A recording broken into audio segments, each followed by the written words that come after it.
15 minutes. Okay. And we're live There we from go. my basement. It's Thursday night.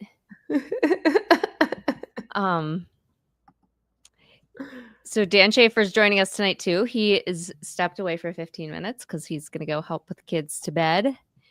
And then he'll be back, but excited to have a guest join us tonight. I know. A man friend. Yeah.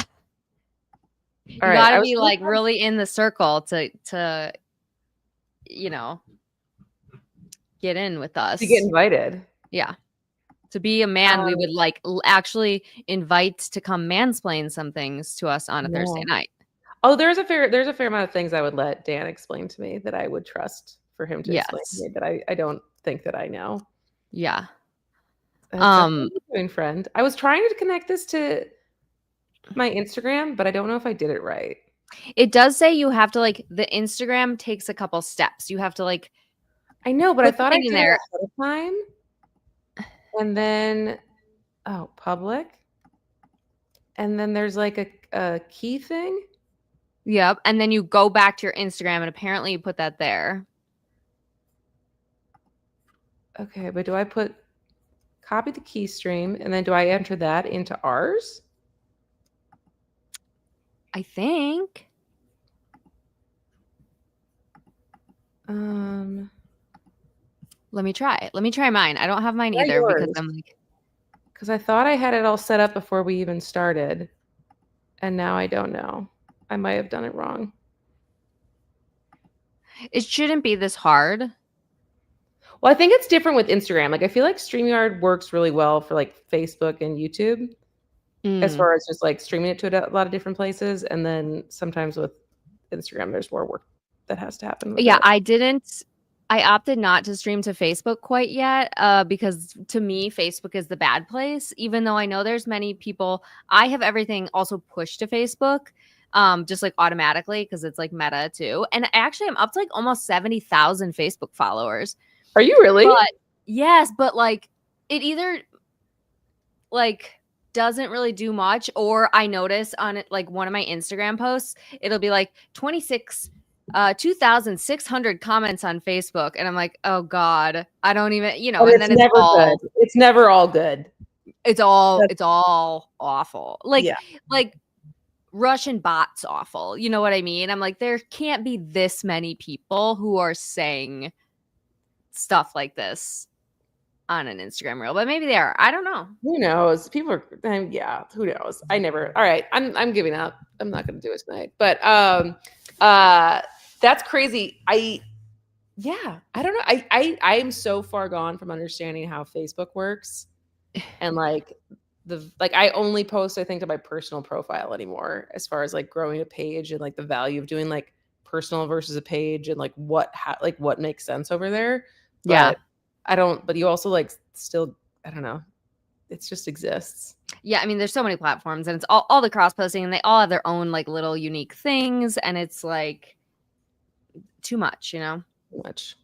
Anyways, how's your week been? It's been pretty good. I mean, it's always kind of crazy leading up to the holidays with like kids and stuff. Charlie had a holiday concert earlier this week, which was fun. He read. I know. Yeah, he just learned how to read like really not that long ago. He's in kindergarten, and he had a speaking part at the concert, and he told us he had a speaking part, and I was like, okay, so we like helped practice his lines, and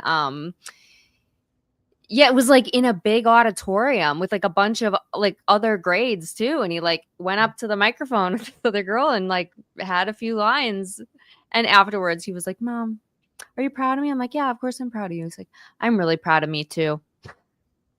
I know.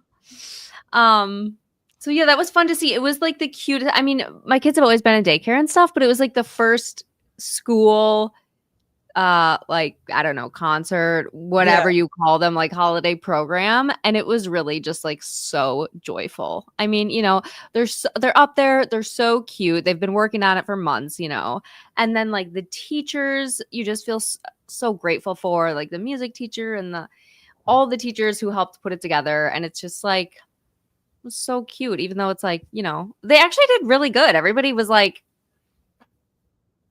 surprisingly, because you see the clips on TikTok or whatever of like the funniest moments or meltdowns from kids up on the risers, and there wasn't really much of that. Everybody was pretty good. So One of cute. the best like lore stories of our family growing up was that I must have been like a baby because I think my brother was 5, maybe 6, and we're 4.5 years apart.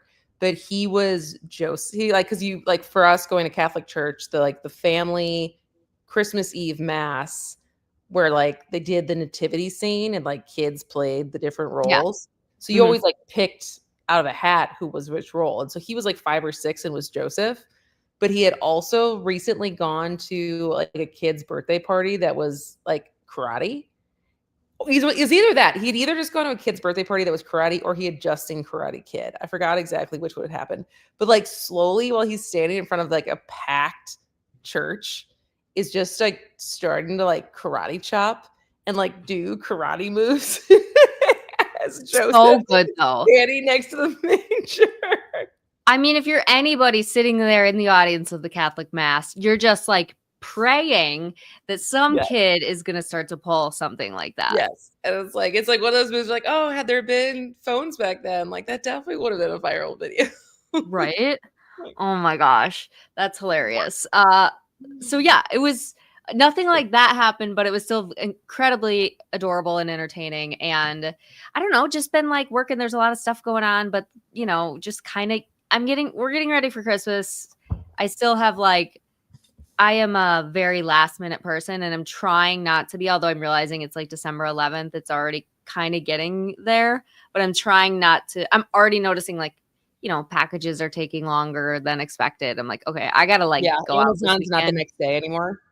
Get some things, wrap some things, not be crazy at the last minute. So, but other than that, I don't really I'm not one of those people who puts a ton of expectations on myself for Christmas or holidays. I mean, I do stuff for the kids, but I'm not I don't do the elf on the shelf or I like to set the expectations low for myself, for my kids. So when I do pull something out of a hat, they're like, oh my gosh, what? Do you guys do St. Nick's? I didn't even do that. Did you grow up doing St. Nick's? Yes. Yeah, so did we. Do you do it? No, I forget. Of course I forget. I feel like it's too soon. December 6th is too soon to remember to get something that early. But the one thing that I got is my parents were moving this summer. I got my mom, for some reason, I think it's because on my dad's side we're Dutch. So it's somewhere along the line my mom got wooden shoes, actual Dutch wooden shoes. Mm-hmm. And then in the move, she decided she didn't need to hold on to them. So of course, because I'm her daughter, I was like, I'll take them. So now I have Dutch shoes and I was like, oh, I'll use these for St. Nick's. And then of course I just didn't this year at all. You probably will someday. Probably. You're such a good daughter, actually accepting the things from your parents' basement. I some of it is cool, but some of it is I'm not organized enough yet to accept new things unless I'm going to use them immediately. Otherwise they're just sit on my counter forever. And because my mom is the kind of mom I was just talking, the always St. Nick's. I mean, Elf on the Shelf wasn't around back then, but all of the things. But is that a generational thing then that we did not inherit that from our mothers who do all of the things? I don't know. A lot of my friends do all of the things. They do all the things. Because my mom, the things that I inherited from my mom are not her, all of her strengths are decorating, hosting parties, remembering things like that, remembering all the special things, getting all of the teachers gifts, thinking of gifts that someone would really like writing thank you letters, having good handwriting, all of this is not things that I inherited. The only thing I finally picked up was gardening this last year. But even and that this was the first year of that. But all of the cooking, I'm not a terrible cook, but I'm not my mom. And it's just I don't know how that just missed me entirely. And I don't know if it's because it's well, we were just really good at it. I just chose different things or what. But I did not get the things that she is good at.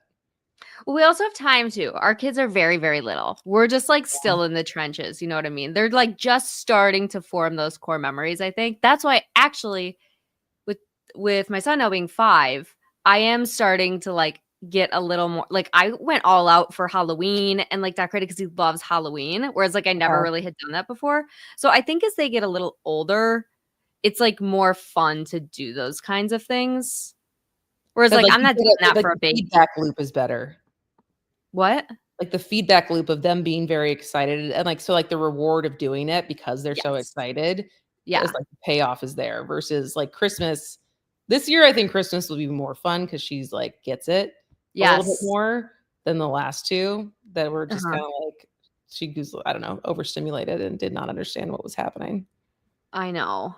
Yeah, she's at the perfect age. Because she's still 2, right? Yeah. 2? Um, are you gonna go see Santa? We tried last Saturday, and like we try to like set her up all week. We're like she like when she sees a picture of Santa, she's into it, and she's like Santa, so she knows what he looks like. But it's like all week we're gonna see Santa on Saturday, and so we got there, and she was like she didn't cry, but she also was like, I'm not sitting on your Mhm. lap. And so Yeah. we have some pictures with her in the picture, no pictures of her sitting on his lap. The closest we got is so like our best friends who we did the nanny share with for the last 2 years. It's like her best friend because it's basically like they were siblings. So there's a picture of them on the couch together with his dad, and that's as close as she actually got to Santa, but no meltdown. So I think that's improvement. Okay, but so here's the difference though, because same sort of like with Emma. Charlie was very excited finally, but he was always like that in the past too. Yeah. But you know, my mom had one of hopefully there's no kids watching this. I'm sure there's not. Um, but my mom had one of her kids come over who's like a fantastic Santa's helper, you know, but looks great. And Charlie was very into it. And Emma, of course, also was like, mm-mm-mm. And my mom, even though she's a magic maker and does all those things, she was like, oh, just put her on the lap. Just put her on the lap. And I was like, no, we're not doing that here, Mom. So there are some generational shifts. Not that I'm not like totally gung ho about it. I don't think it's the end of the world, but like I'm not forcing I just don't it. think it's worth it. It's like it's so just so you have a picture of them screaming. Like it's like I mean, those are funny.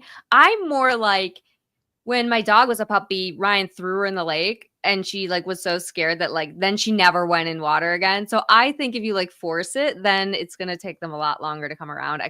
I'm probably totally wrong about that though. I do love to see everybody else's pictures of the kids screaming and crying on Santa's lap. That's hilarious. But yeah. So no, that's really it. I do have to get down. I want to get down like downtown and see like Cathedral Square. And I think there's a lot going on by like Pfizer Forum too, right? Like the whole cheer district, I think, is still up. We went to the lighting for that, which was fun. It looked good. Cathedral Square looked really cute. Yeah, just downtown. I mean, downtown looks good, you know. But yeah, we're like powering through halfway through December already. Well, here's a question for you because I was at a round table last week with Tammy Baldwin, and we were talking about like the rising costs of the holidays for families and stuff. And there's like a lot of people struggling. And I had asked her, because I kind of ask a lot of people this. I'm like, do you have either like a favorite gift you remember getting or a favorite memory? And I think about these things as I'm like raising my kids. If I like feel guilty about these things, because like nobody really ever remembers a gift they got. I don't really remember like a significant gift, but I always remember like the memories. I remember like driving around looking at Christmas lights. I remember we used to, I don't know if they even do this anymore. We can't have anything nice. But I understand why they don't do this. But we used to take like we would get on at the what's the hotel right across from the Capitol? The Concourse. Well, the Concourse is a hotel near the Capitol. At the park or whatever.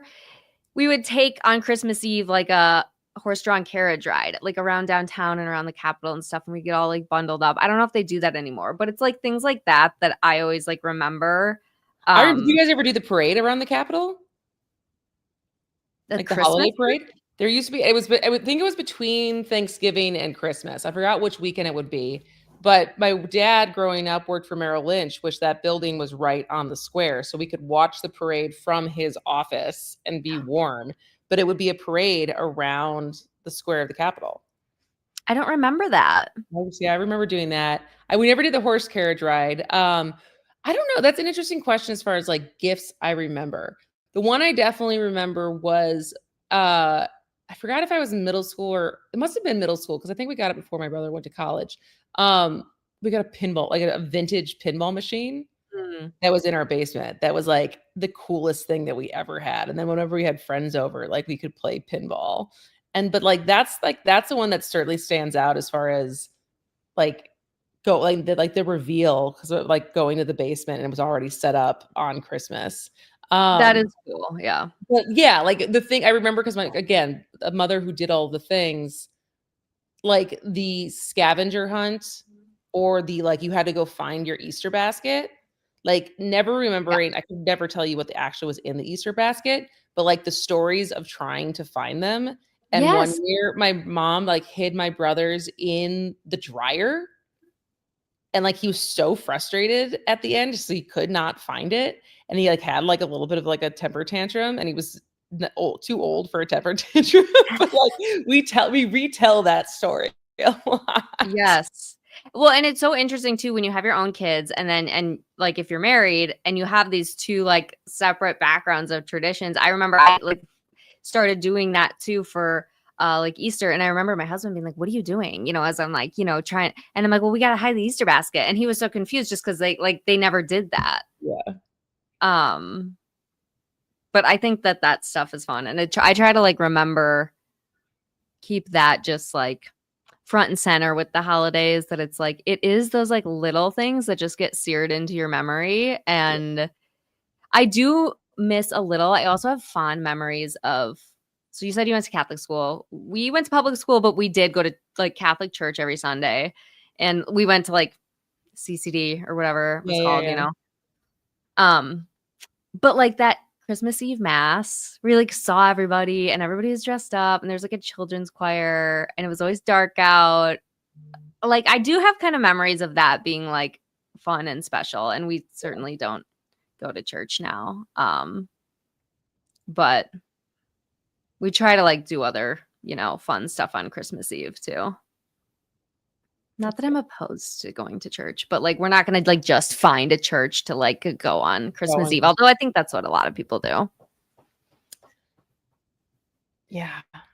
Colleen, all right, well, I want to hear more about the round table with Tammy Baldwin. How did that go? I mean, it was good. It was you know, she's always hi, Dan's here. Hello.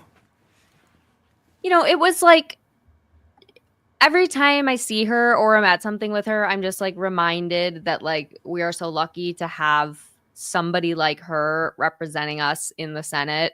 Like she's truly just like so kind and warm and she like listens, and she was just, you know, sat down with a small group of moms and like asked them questions and had them talk about like the cost struggles they're having this year, and especially around Christmas and some of the sacrifices they're making. And she truly just like, you know, because we've all been around a lot of politicians, right? Like she actually like listens to what people are saying and like takes it in and like has a real response. And she's just like, you know, she's like kind of soft spoken sometimes, but she's really just the best. And I think it was really nice for her to just like hear that and validate everybody's feelings and just give updates on how like what she's trying to do and just spend that FaceTime with people. And then like she talked to everybody like one-on-one afterwards too. And actually everybody, she was like on this couch and everybody was like coming up for a picture. And I'm like, see, this is kind of like Santa Claus here, except it's Tammy Baldwin. Everybody go sit next to Santa Tammy and get a picture.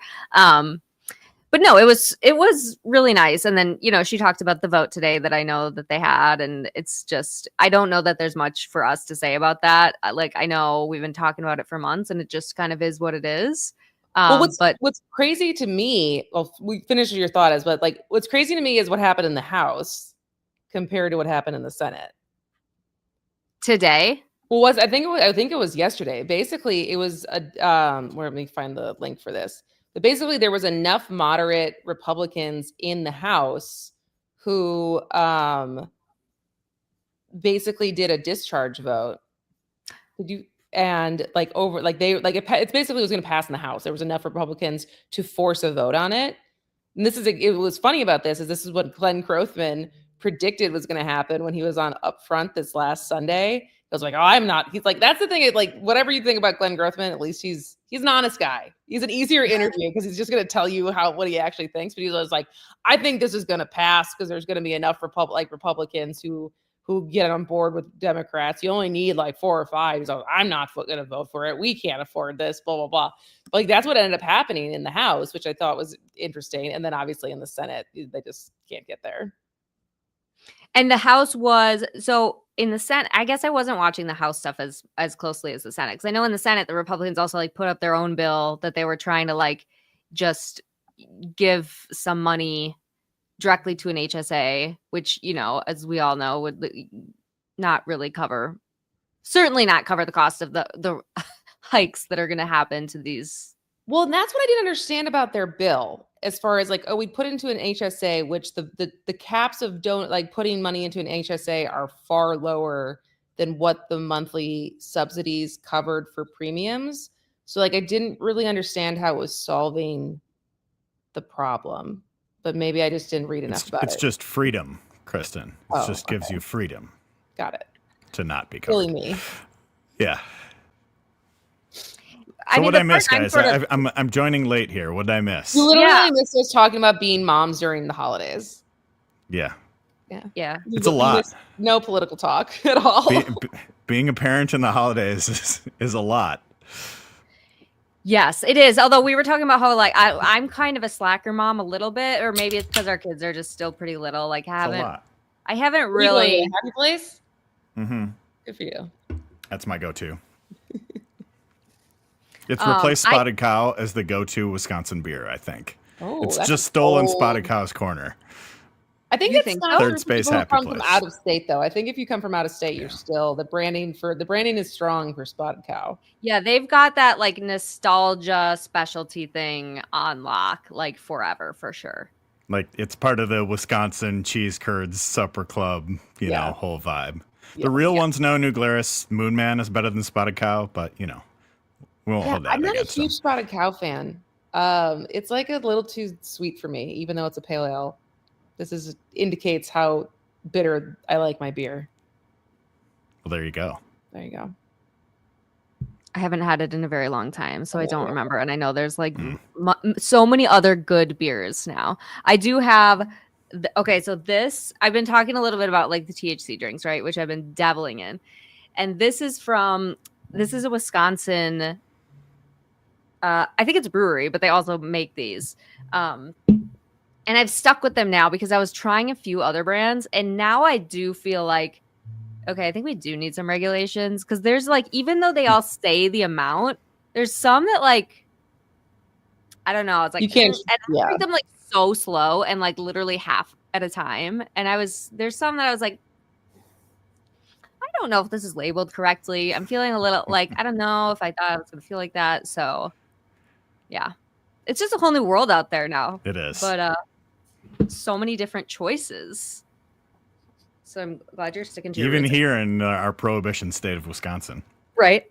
Yeah. But yeah, you didn't miss much. We haven't really gotten into mostly much parenting stuff. All right. Have you guys done any of like the Milwaukee area Christmas parent stuff? I just got back from taking my daughter to the Winter Woods at Hawthorne Glen.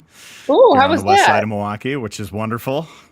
Had some hot chocolate, walked around in the lights, met Santa without getting scared. You know, it was a win all the way around. Yeah. That's good. Yeah. So you got to get to that certain age where it's like, it's just the fun stuff and you don't have to worry about like the meltdowns, the crying, the diaper bags. Right. Yeah. My youngest she'll be 5 in January. And so, but she's nuts. So it's just like anytime we take her anywhere, anything is on the table. Meltdown, the funniest thing you've ever seen in your life. Like it's all in play. Isla's a nut. So, but we had a great time. It was good. Well, good. Yeah. But, I mean, so then we started talking about the vote. I know that was kind of the main thing I was paying attention to this week. I I know there was actually some stuff going down in Wisconsin this week too. I know they were trying to pull some shady stuff with a vote with like an abortion bill, and I know some new bills got introduced, but I like, it's getting to that time of year too where it's like, unless it's like something that seems so urgent, there's so much stuff going on, it's kind of like hard to track. Is there like, what's going on, Dan? Is there other stuff that was like kind of a big deal this week?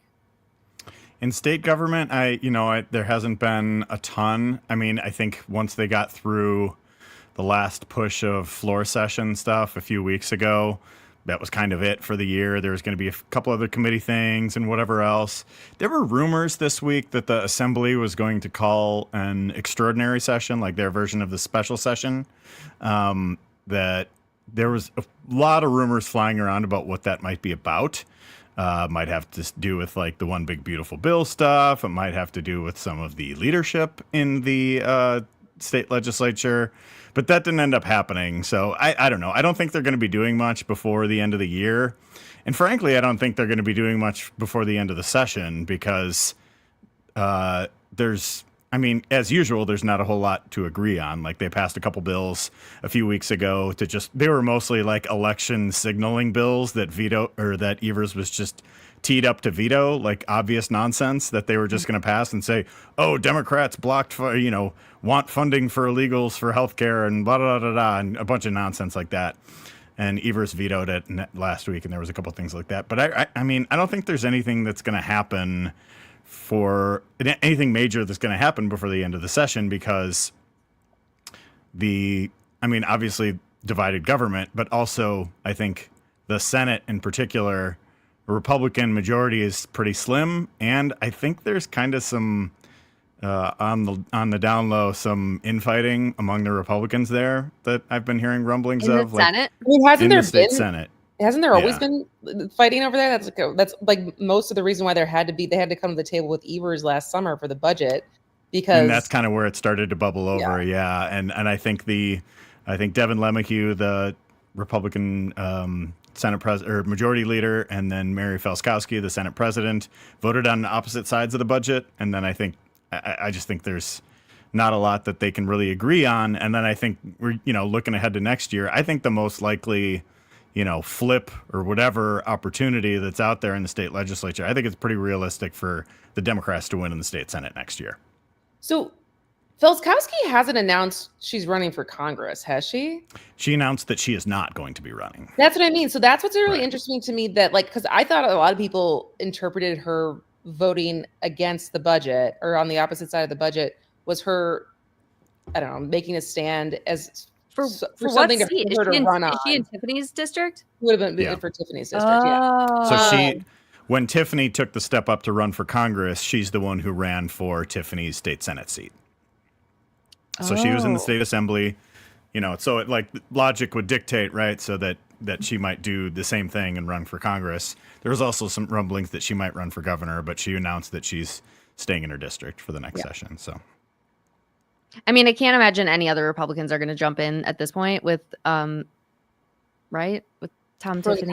For Tom Tiffany. I don't know. For governor, you're saying? There was something today that said Michaels is considering it again.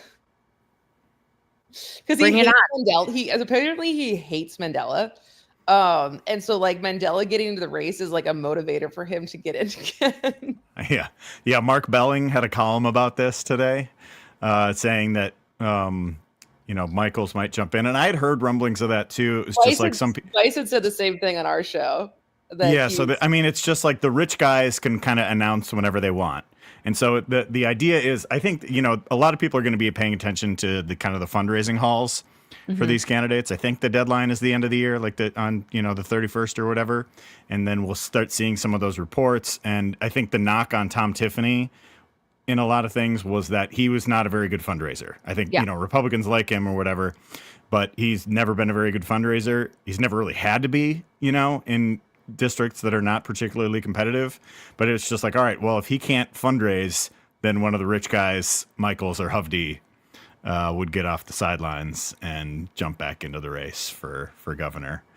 Well, and how much, I know it matters very, very much, but like in Wisconsin, it seems like when we're talking about actual candidates or the actual official party, the Democrats seem to always consistently outraise the Republicans, but the Republican money just flows in the independent expenditures. Is that part of their so does it really even matter that much if he's not a great fundraiser? If it still matters though. Okay. It still matters because you still need to fundraise, and it's just like the percentages that they get on the ad spends is better when it's going directly than it going through outside expenditures. But I didn't know that. Yeah, okay. So the Ulines and the Hendricks of it all will back up the Brinks truck to support whoever the Republican candidate is. But if the candidate is directly fundraising, and I've seen some of the candidates talk about their Barnes I don't know if it was this week or whatever, but said he wanted to raise 50 million. Tiffany said he wanted to raise 40 million. That still matters what the direct fundraising is.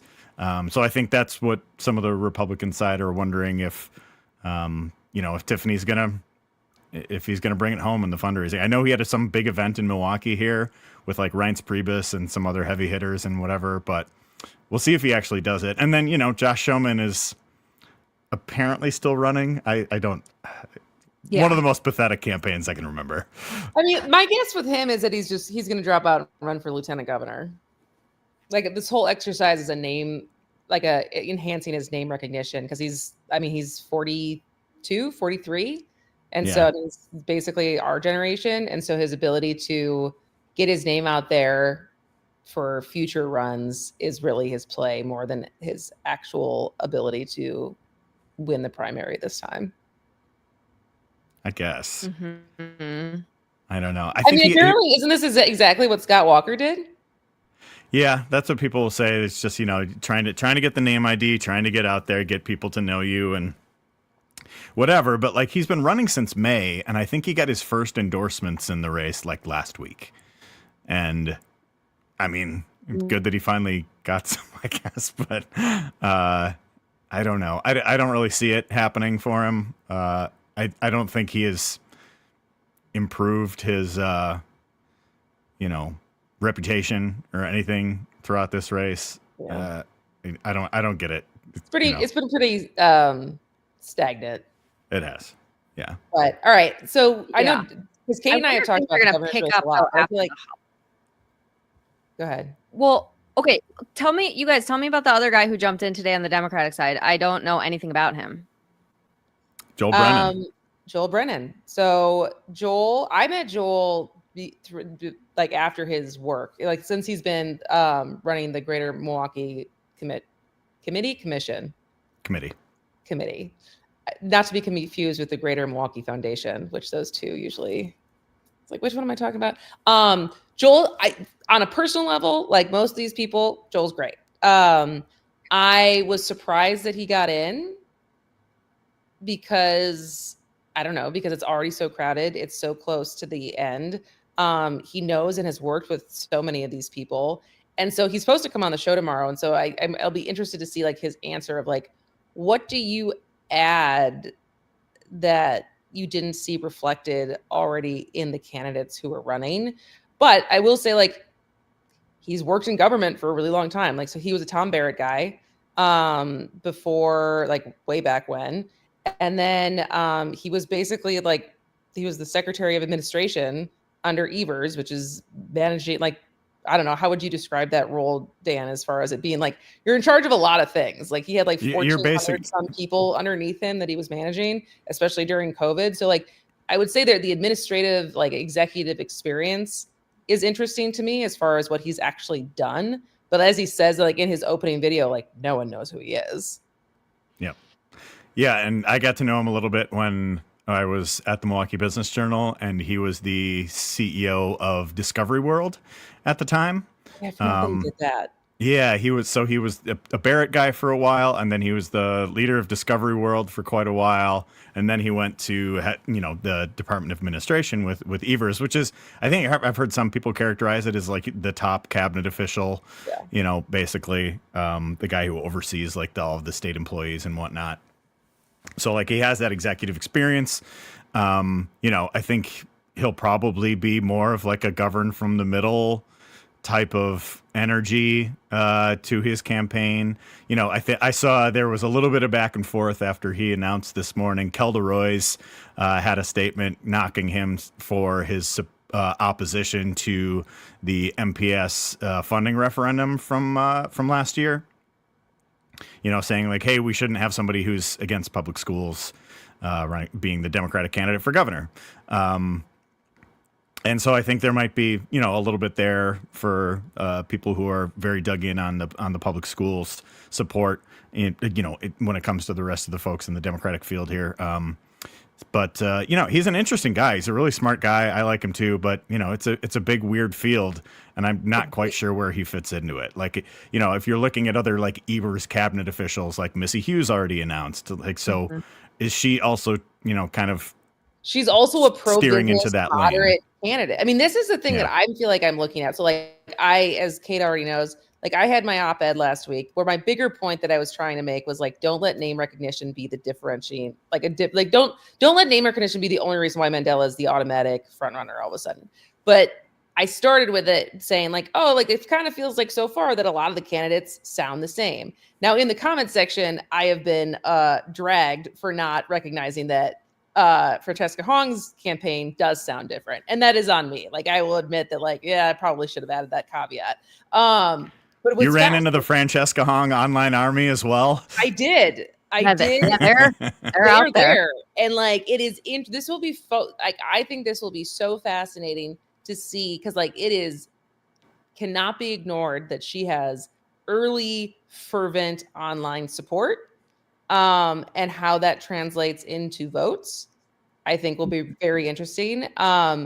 But it also is interesting to me because she is so unapologetically left in what she's doing and what her policy stances are. And I think it's pretty clear to me based on the interviews that Mandela's given so far that he's also going to run a more moderate campaign versus running to the left. And so it feels fairly crowded set to be center left versus far left between all these candidates. How do you guys read it? Well, here's the thing with Francesca Hong's campaign that I think is interesting. You mentioned that she's being like unapologetically left, but she's not coming out there and saying like, I'm the progressive in this race. This is a big primary. Here's our chance to get a progressive as governor of Wisconsin. I think she's been really smart about it in focusing more on kitchen table issues. Mm-hmm. Like this week, she reintroduced a bill that she has been the lead author on a number of different times and that has never gone anywhere in state legislature because of Robin Voss, but like a paid leave for all bill. Mm-hmm. And she's been like the lead author on that on a number of different times in a couple different sessions. And she's been more focusing her campaign on things like paid leave for all or universal child care or, different Medicaid expansion, other types of things. So she's focusing more on the kitchen table issues instead of saying, hey, progressive purity test, nobody's going to out progressive me. I'm the one in the race that you want. And approaching it that way, which I think is really smart. Yeah, she's almost laying a roadmap to like, she's also not talking about them from like a morality perspective. Of course, there's always that sort of in the background, but she's really talking about them. When she talks about paid family leave, she's talking about putting more money in your pocket and even like free school lunches. She always talks about how that's like, that helps your grocery bill. Like, yes, it's the right thing to do, but also this is a way we can help like working class families. And I think that's, I'm so glad to see that. I do think that should be like more Democrats should be talking like that. I think we all know, if we didn't already after last year, that nobody's like voting out of the goodness of their hearts because they think some certain thing is the right thing to do. I mean, I know some people do, but a lot of people vote on like what their bank account is looking like and how they feel like they can help support their family. And I think, she is being really smart about owning her progressive stances, but being realistic about them and like actually talking about how that fits into actual policy solutions. So I think that is interesting. I do think there's, we're all very online, right? So there's a lot of people online who are going to throw the purity tests at everybody for sure. And I think they have to remember, like, and I hope the candidates remember too, that like, yes, there are like people people are really passionate about certain things, and that's really good. But like a governor, more than any other elected official, like has to be realistic, and they do have to like be a leader, and they have to work with both sides, and they have to basically like get stuff done. I don't know if you saw that video of Josh Shapiro was sitting with Spencer Cox, and because they're part of that. I saw it, but the sound wasn't on, so I haven't. Was it good? Is it worth watching? Yeah, I mean, he's one of the more tolerable Republicans to me, I guess. And he's big on this kind of stuff specifically. Yeah, like the governor's Democratic candidate when he was running for governor did like a joint ad together. So like this is like historically in line for him as far as like reaching across the aisle and doing this kind of stuff. Yeah, there's some bipartisan. He also just tried to re-gerrymander Utah again, but thing. Yeah. Well, but no, she asked him, she's like, because he's sitting next to Shapiro, she's like, do you think he would make a good president? And he said like right away, he's like, yeah, I do. And then she was like, tell me more about that. And he's like, well, and then he went on to say, he's like, I think governors make the best presidents. We have to like, it's not like the partisan games. You just have to get stuff done. There's a reason they say like potholes are not partisan, and then he just gave him a bunch of very genuine compliments and said, yeah, I do. And so it's so shocking for me, and I'm sure many people, to even hear that kind of conversation in like the times we're living in. So I don't know if that will come back to like bite him in the ass, but yeah, it was interesting, but it made me realize too, I'm like, yeah, there's a certain level of compromise if you want to be governor that you have to have. And so how do you do that and still meet the moment that's happening right now I do think a lot of people are really liking a lot of those more progressive policies. Well, I'll tell you what I want to see, though, from some of these candidates who are running for governor in Wisconsin, because I think it has to fold into the like larger discussion about what 2026 represents as an opportunity for Democrats in Wisconsin. So not only is it the first open race for governor since 2010, this is the first fully post gerrymander election in the state legislature, the first realistic opportunity that Democrats have had since 2008 to have a trifecta. So I want to see these governors come in and with like their pie in the sky, aspirational, best case scenario ideas, saying like, hey, with me at the top of the ticket, if we win a Democratic trifecta, here's what I want to come in and do. I want to see somebody who wants to get stuff done.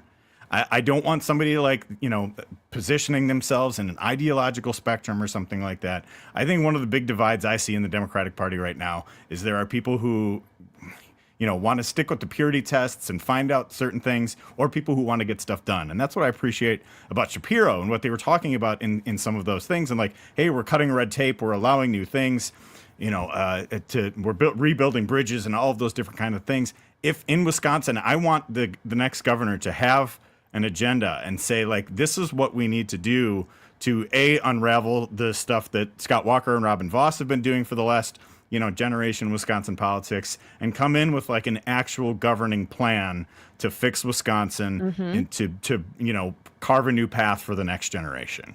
So I guess so far, but only because I haven't got to talk to you about this, Dan. So I'm excited to. Yeah. Like, what is your analysis thus far? Now that I think we probably know everyone who's running at this point. Of like, just like the based field on the in point general. You just made, as far as like who do you feel like is like in that direction or making that case as far as getting stuff done? I mean, maybe we're still in the announcement phase and stuff like that, but we're not getting enough policy. I like policy. Yeah. We're not getting enough policy talk in this race in general. Maybe this is just like, after the holidays, people dig into it more. Like one of the, you talked about like the executive experience component of being a governor. Like, I think that's something David Crowley is going to be able to tout in his campaign as being the, top executive in the most populous county in the state. But I also want to see like what a David Crowley leadership governing, like what are the goals? What are the bills that are like, what's your first 100 days look like? And I think for Crowley, to a certain extent, it's like he's also doing the executive job too, right? Like they just passed $1 trillion budget or whatever it is in Milwaukee County, and he had to deal with all like the flood relief stuff, and there's like a bunch of other things that's been going on, the SNAP thing that that really affected the way that the county operates, the shutdown. And so I'm wondering if just like once we get through the holidays, are we going to see this kind of kick up a little bit more. Because I went into this, I wrote this thing after Evers said he wasn't running again, this like too early preview of who was going, who I thought would run, and I kind of put it in tiers, right? So my top tier initially was Sarah Rodriguez, Josh Call, David Crowley, and Kelda Royce. I'm interested, Roy's and Crowley's campaign have been a little bit quieter comparatively, I think. Mm-hmm. I think Rodriguez is running a pretty successful traditional campaign, doing the 72 county tour, getting a lot of she's got endorsements from like people on county boards and city councils and school boards and stuff like that.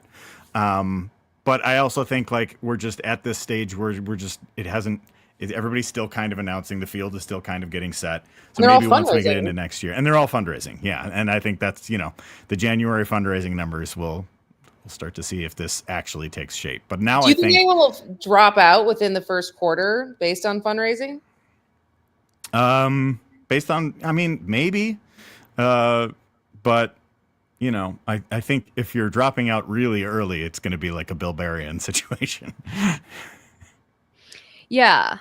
But Bice is out right now, so who's gonna Bice these people? I don't know. Who's gonna be the Oppo dump reporter? Like, I get some of those things hitting my email. The mantle. So I sometimes will get like those pitches sent to me, just like here's some Oppo or whatever, and I try to do like a real story around it, and then people stop pitching me that because like I just don't like being the press shop for like these campaigns and stuff like that. I think it's bullshit. Well, and I think it's like, I don't know. I mean, we these are all like public officials, most of them. They've gone through like campaigns before. Like they've already had Oppo done on them. I think we like know a lot about them. I think your point is so good though about more plans. Like, yeah, a lot of the websites have, the talking points, like where it's just saying the same thing over and over again. I think we're at a moment in time where people are like needing more than that. And to your point about like having a whole plan, first 100 days, like I want to see everything. So that's kind of like, so Project 2025 came out, and I mean, looking back again, I'm like, why were we just like, why was everybody like, Google it? Like, okay. But anyways, one of my thoughts was, I'm like, why don't the Democrats have something like this? And I almost think, and now we see he's actually accomplished quite a bit of it. And this week they just introduced their one for next year. Like, will you be looking, like, would it be appropriate to have one of the candidates almost release something longer like that actually goes deeper into policy? Because you're right. If they get a trifecta, which is within reach, they could just like go gangbusters. And so like, if you get that power, what are you going to do? Are you going to still ride the middle, or are you going to like get shit done? Or are you going to hit the gas? That's what I want to see, somebody who's ready to come in and hit the gas, because I do think, look, we're seeing the national environment right now. It's not good for Republicans. Mm-hmm. And I think the way that the electorate has shifted, you have kind of this built-in Democratic advantage in midterms, which is kind of the sweet spot with like where the turnout is. Like the way that things have shifted, that Republicans are now winning the highest turnout elections. And then I think as we saw last year in Wisconsin with the this year, what year is it? Times the Flat Circle. This year with the Susan Crawford victory, like that had a near midterm turnout level, and it was a Democratic wipeout. So, I think that is part of the calculus too. But I still think like, if I'm, I consider myself a realist when it comes to all things politics. I think like I said, I think there's a realistic outcome where they flip the state Senate. I still think the assembly is going to be tough. It's 5 seats. It's 5 seats that were won by Kamala Harris and Tammy Baldwin last year. I still think incumbency is a huge factor down ballot, and I think that's going to be tough. But I think that you have to have that goal. And, I was at the state Democratic Party's convention last summer in Wisconsin Dells, and they were talking about like the road to 2026, the blue trifecta, all this and that and the other. And I think you have to not just talk about like, hey, we're going to play defense, we're going to stop, whatever crazy that MAGA and Trump and Tiffany are going to do. You have to come in and say like, if I'm governor and we have a trifecta, we're going to be able to hit the gas and really make changes for Wisconsin. Mm-hmm. I don't know, see what those plans are. I think there's been a little bit of this coming from the legislature. Like the state Senate Democrats seem very organized. They have had like a number of, they got candidates out early. They've been talking about like the, affordability agenda. They put out this ad last week. Like all they need to do is flip 2 seats and they get the Senate. I think they're very organized and they have good candidates and they're pointed in the right direction. Is that going to be the place where, policy is going to be led? Who knows? But that's kind of what I want to see in the governor's race. And I want to see people, stop being so safe with everything. You can criticize somebody else and still be able to have a conversation with them. You can disagree without being disagreeable. But so don't be afraid of some spice in these primaries and all of that, right? I think we'll get some spice. Yeah. I think as things get, it's still just really early. I feel like that's the thing for us right now. Like we want to talk about it, but it's just.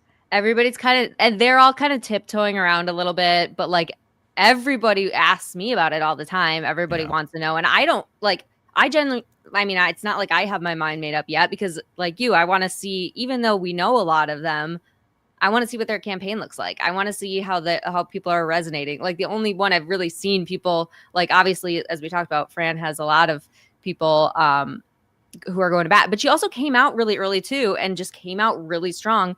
And you're like, when you say like don't be afraid to do something or say something, I think she has a good strategy also with like just saying a lot of stuff, because I think that's something I think more candidates need to realize too. It's like the more you say, the more stuff people have to dig through. They're not going to like hang on to these little things as much when you're just out there all the time. I mean, it's like, hello, look at who our president is, if you're just out there putting stuff into the ether every single day, it's like no press is bad press, right?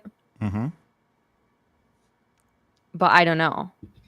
So we are a bunch of terminally online sickos, though, so we're probably more dialed into this than otherwise. And that's the thing with like the other side of the coin with Francesca Hong's campaign, which is that like, yes, she has the online enthusiasm. It's also a really big jump going from a state representative in one of the bluest districts in the state to a statewide campaign. Mm-hmm. When you're talking about people who, like David Crowley, who has won multiple elections in Milwaukee County, or somebody who has been lieutenant governor and has been on a statewide ticket, right? I think it's just a different dynamic. But I think, I think she's gotten herself out there and she's knocking on the door of that top tier now. Yeah. I really think so. Yeah. And okay, jumping way down south really quick, I kind of want to talk about Texas too. I saw you put out a note about Talrico. Obviously, Jasmine Crockett announced this week. There's a lot of discourse down in the Texas people too about that. Any thoughts on that? Or like, what do you see? Are there any learnings for Wisconsin from like what's coming out of that and similarities? Well, for one, I think, Democrats have to stop being so primary averse. Like there are a bunch of people saying like, oh, Crockett shouldn't run. She's not a good statewide candidate. Just like, if you can't beat her in a primary, you're probably not going to win a general election. Right. Yeah. So, but I am absolutely fascinated by Talarico's campaign though. I think he's a really dynamic speaker. And, I'm somebody who grew up in that super conservative religious background who, grew up and saw the people around me like supporting the Iraq war and taking healthcare away from people and being anti-immigration and all of that. And was just like, wait a minute, are we reading the same book? And for him to be coming out there and, saying like Jesus wouldn't say this about immigrants or want to take healthcare away or all of these different things, like it absolutely speaks to me in a very like deep way.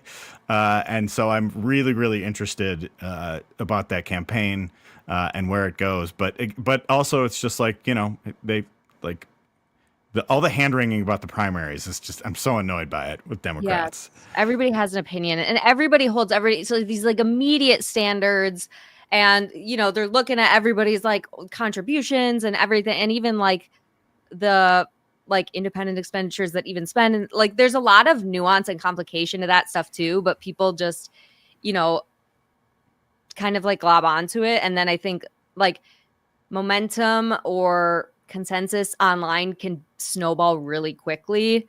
So this is one, I know we only have like 5 minutes left. So I saw, and I don't know if I haven't been able to verify, but there was something on Twitter as far as someone trying to report that there was like an astroturfing of support for Jasmine Crockett that encouraged her to run.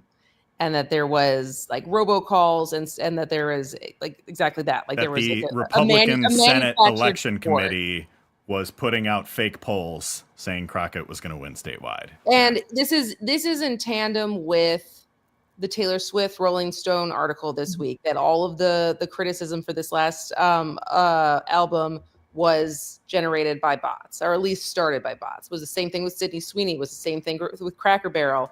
And like that's the thing that it's just like the big issues. Understanding like no, but it's just like an understanding like what is like for as we talk about being chronically online people, being able to parse out what is real public sentiment online versus what is fake. Mm-hmm.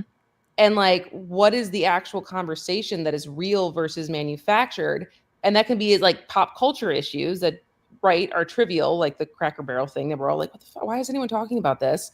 Or are you calling the Cracker Barrel logo trivial? This is my culture. This is my identity. I'm learning so much about you, Dan. But like how this can influence people running for like Congress, people running for Senate, people like having their opinions shaped by what they think other people think, because this is what they're reading online. Like it opens up a whole new, I don't even know what the word that I want to use is, right? Because it's been a week, but like, it's just crazy to me to think about if this is true, the astroturfing for this, that she made the decision based on false information, and how that begets like other situations when it comes to our politics and our politicians that like are vulnerable to astroturfing and like bot sentiment online. We're in the time of monsters. This is like the AI, you know, it's just the term for that would just be rat fucking, I think, is what they will say with that. It's like, I don't know. It's just all the old rules are fucking gone.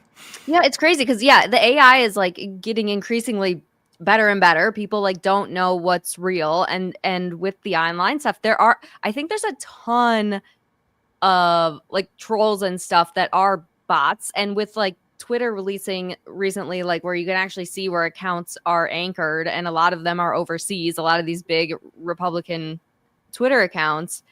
And there's so many anonymous accounts too on Twitter, Instagram, whatever. It's like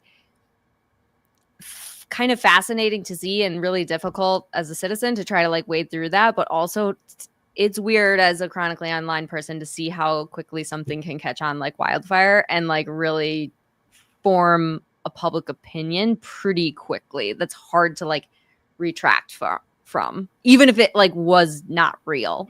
Mm-hmm. Because I did this story last year, and I had a Democrat explain to me, it's just like if it takes 3 sentences to explain it, you've lost. Mm-hmm. And when you're explaining, you're losing. And if you're explaining like an AI thing or fake news or whatever it is, doesn't matter because you've already lost. It's pretty grim. I don't know about you guys, but I've been thinking lately about I think this is the worst year politically of my adult life. Like this has been like it's really grim. It's really bad. I hate to end this on like a super pessimistic note. But I think I'm coming to like this end of the year thinking like, oh, the Time Person of the Year thing came out today. So I was thinking about this a little bit. Oh, it was the AI architects. Of course it was AI something. Blech. So yeah, I don't know. It's grim. But I'll tell you what it gave me some hope today, though. I guess I'll turn it around a little bit. Okay. That Indiana State Senate Republicans rejected that gerrymander. That was remarkable. Pressure from the White House. People are getting threats at their homes and all of that to try and like re-gerrymander Indiana. And finally, some Republicans stood up to Trump. A majority of the Republicans in the Indiana State Senate voted against this ridiculous 9-0 map that cut Indianapolis into 4 districts. And they finally stood up to Trump. I'm actually very encouraged by that. I'm shocked that it happened. I have another piece of encouraging information for you, Dan, that is going to shock you if you haven't already seen it. So, RFK's in the airport with Duffy doing pull-ups, but also talking about how like there's nothing that compares to the milk from a mother's breast, right? Scarlett Johnson, not Scarlett Johansson, but if you're from Wisconsin and you are terminally online, Scarlett Johnson is like the Moms for Liberty lead, and she is she had me blocked at one point. I don't know how I can see her account, but like I saw this come across. So she quote tweeted somebody who had put up the video of that. And here's what she says. And she is very right, very Moms for Liberty. Yeah. She said, many moms want to breastfeed, want to be home longer with newborns, want to build strong families, but the modern American economy makes it incredibly hard, especially when families depend on 2 incomes. The military proves it can be done, 12 weeks maternity and paternity leave, but for most women in the private sector, they're lucky to get 6 weeks. If conservatives want to encourage bigger families, then we need realistic, free market aligned, pro-family reforms that don't expand government bloat. And I was like, the wind's coming in from the east. Like, what is going on? Well, that's what was funny because did you guys read the Ross to that or not read the feminine white females ruin the workplace? Yeah. Well, I didn't read it. Did you ever actually listen to the podcast? No. So it was interesting. I actually thought it was so academic. You and it was did? so heavy. What? You listened I listened to it because it was actually much more interesting. And now I'm forgetting because they both women on it identified as conservatives, but not the one who originally wrote the article of like the feminization of work. She was pretty insufferable. But the other woman who also considers herself a conservative, like a lot of the things she was arguing to me like was about like rethinking the workplace and rethinking about like how capitalism has like and how we put work first instead of family first. And like it's like a lot of things you're arguing is the same thing a lot of like more like women I know that are arguing as far as how we need to rethink that's what I'm saying. I'm actually so it's like you're like there's a lot of overlap here. And so I'm starting to see those conversations kind of like look similar on both sides about certain things. Yeah. So I'll send you her. It's my friend who listened to because Steve and I did a podcast about that. And my friend listened to it. He goes, "You would love her book." And I'm like, "Okay, I'll read it." So I'll read it and I'll pass it on to you to see if you might like it. I think it was like "The Dignity of Dependence" is the name of her book. I don't know, but similar to what Scarlett Johnson said. It seems. I got to find that Scarlett Johnson tweet so I can send it directly to Robin Voss. Well, I'm like, if we could get her or like the Wisconsin Right Now girl or somebody to just go marching in and on some of these things, I don't know. I don't think that would even matter. I think it's just we'll see if he comes back. Who knows? Go retire. I will throw a party if it happens. It could happen. It'll happen eventually. If it happens this next session, TBD. Yeah, we'll see. Because the thing is, like, he barely won speaker this time. Didn't it come down to like 5 or 6 votes? I think once they won a bigger majority last year than people were expecting, then he kind of cruised to it yet again. Oh, I had heard that it was more going into it. There was some thoughts that like some of the, full election denier, but I think some of those people lost, right? Well, so like Janelle Branchen lost. But a couple other. I just think it'll be interesting to see how he sees the cards like being dealt if he eventually goes. I think it's a good time for me to. He would also be such a sore loser too. Like if for some reason they did flip the assembly this time too, like it's like then I could see him resigning because he just wouldn't even. It's like okay. He would blame everyone else and make himself the hero. He doesn't have his throne anymore, so he's not. I won't say who told me this, but I have been informed that he and his wife love to watch PBS. just throwing it out there. All sorts of things. Maybe are we should surprising. view those like, you know how Donald Trump watches Fox and Friends all the time? We should do some like, how do you get an ad on PBS specifically to talk to Robin Foss? Yeah. So Oh they my don't God. take ads. Yeah, you can't do Right. it there. Well, we got to get seed people Foiled on again. that. So they have a news program, right? Yeah. All Oh right. my God. Okay. Well, this was fun. I gotta go. This was very Thanks. fun. Thanks See you for next shooting Thursday? it. Thanks for joining us. Yeah, What? thanks for having me join. This was fun. Yeah. Crashing the party. Getting the, the 2023 Wisconsin Supreme Court Julia Louis-Dreyfus backed crew together here. I know. Oh my God. Well, she's going to have to come join us sometime too. That'd be Maybe amazing. we'll get her to join for the governor's race next year. Yeah, Yeah. there we go. For sure. So. Okay. Have a All good right. night, guys. Bye, guys. Bye.